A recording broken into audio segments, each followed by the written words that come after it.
મેં જે જોયું છે, તમે જોયું છે, આજકાલ બ્યુટી પાર્લરની જેમ ગલીએ ગલીએ મેરેજ બ્યુરો ફાટી નીકળ્યા છે. જે બહેનોનું પોતાનું ગોઠવાતું નથી ને એવી બહેનોએ પણ મેરેજ બ્યુરો ચાલુ કરી દીધા. અને પાછું કે આપણને આપણી પાસે બધી વેરાયટી છે, વિધુર માટે, નિર્દોષ છૂટાછેડાવાળા માટે. અરે આમ કાંઈ લગ્ન થતા હશે? પણ હવે થાય શું, આઈટમો એવી એવી હોય છે ને. આ મારો કઝિન ભૂપો 150 કિલો વજન, અને એનો વાન જુઓ, અંધારામાં ઉભો હોય ને માત્ર દાંત જ દેખાય. મેં કહ્યું આનું મેરેજ બ્યુરોમાં થશે. તેને લઈને અમે ગયા હમણાં પરમ દિવસે મેરેજ બ્યુરોમાં. જેવા દાખલ થયા એટલે ત્યાંની બેને આવી અને આપણી સંસ્કૃતિ પ્રમાણે ભૂપાના કપાળમાં મોટો કંકુનો ચાંદલો છોડી દીધો. હવે ત્યાં ગરમી, એસી બેસી દેખાય ને થોડી વારે ભૂપાને પરસેવો ચાલુ થયો અને ઓલું કંકુ ટપકવા માંડ્યું. તમે આદિમાનો બેઠો એવો જ ભૂપો લાગે. અને એટલામાં કન્યા દાખલ થઈ.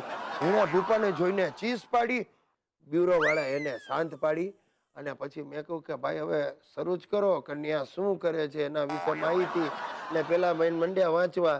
આ ભારતીબેન છે, નાનપણમાં જ માતા પિતાનું છત્ર ગુમાવ્યું, એટલે કાકા કાકીએ ઉછેરીને મોટા કર્યા. પણ 12મા વર્ષે જ કાકા પણ સ્વર્ગેશ વિધાવ્યા. ત્યાર પછી કાકીએ એમને ભણાવી ગણાવીને મોટા કર્યા. પરંતુ SSC ની પરીક્ષામાં બેસે એ પહેલા કાકી પણ ગુજરી ગયા. તેમ છતાં ભારતીબેને મહેનત કરીને SSC પાસ કર્યું અને આજે 2,500 પગાર કમાય છે. ઇન્ફોર્મેશન સાંભળીને મારું મોઢું પડી ગયું. હું ભૂપા સામે જાઉં. ભૂપો ભડક્યો. એને મનોમન થયું કે હવે આ મારો વારો. આ ભારતી મને ભરખી જશે. અને 2,500 પગાર છે એટલે નક્કી સચિવાલયમાં ઝાડુ પોતાની નોકરી કરતી હશે. ત્યાં ભૂપો ઉભો થયો ને મને કે નથી કરવા, નથી કરવા, ને દોડ્યો રસ્તા પર. અને માથા પરથી એના કંકુ ટપકે. લોકો એને જોયા કરે. પેલી બ્યુરો વાળી બેન પાછળ બૂમો પાડે, ઉભા રહ્યો, ઉભા રહ્યો. તમે નહીં માનો સાહેબ, આજે 2 દિવસ થઈ ગયા ભૂપાનો ક્યાંય પત્તો નથી. પણ મેરેજ બ્યુરો વાળી બેને અમને ગેરંટી આપી છે, અમે ભૂપાને શોધી કાઢીશું, એને પરણાવીને જ રહીશું.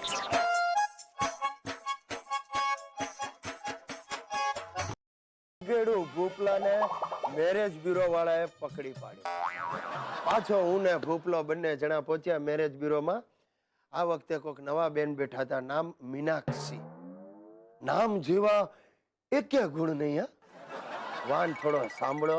હવે તો ભૂપલો એ સાંભળ્યો છે એટલે આપણે કઈ વાંધો લેવાય નહીં. હાઈટ આવડી, આમ લાઈટ ચાલુ કરવી હોય તો પણ સ્ટૂલ લેવું પડે. એ કહ્યું જે હોય તે ગોઠવાઈ જાય એટલે સારું. આ વખતે બ્યુરો વાળાએ એ બેનને જ વિનંતી કરી, મીનાક્ષી બેન તમે જ બોલો. એટલે મીનાક્ષી ઊભી થઈ. હું શું બોલું? મારું જીવન તો એક ખુલ્લી કિતાબ જેવું છે.